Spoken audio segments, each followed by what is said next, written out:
Good evening, wonderful people, great Biafrans, wherever you are in the world. We are welcoming you to today's rather extra special edition of the News Hour of Radio Biafra, coming to you live from Texas, from Corpus Christi, Texas, in the United States of America. I'm Nnamdi Kanu, your host and director of Radio Biafra, and by the grace of God, a servant of the wonderful people of Biafra. I am delighted to say every Biafran, wherever you are on this planet, be it today, yesterday, or from 10, 15 years ago, if you identify yourself as a Biafran, you should come under the authority and the guardianship of the Council of Elders of the indigenous people of Biafra.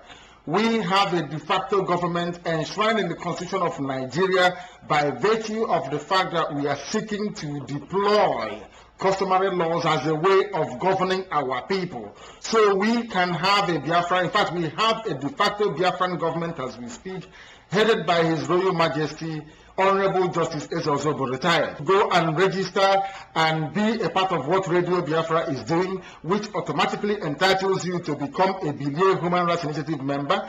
Bilie, if you are in Nigeria, you go to 90 Wedru Road, where outside that territory, you please contact Radio Biafra, go and volunteer, go to the Facebook and join us, register as a Biafran, as thousands upon thousands of people have done already, so we can move together as one.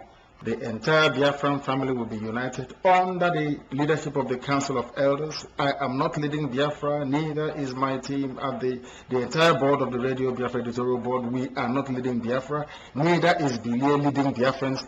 Biafrans are led by our wise men, our wise elders, our wise fathers, our wise uncles, our brothers, who will make up the Council of Elders of the indigenous people of Biafra, whom by the grace of God, our brethren in Norway, in Denmark,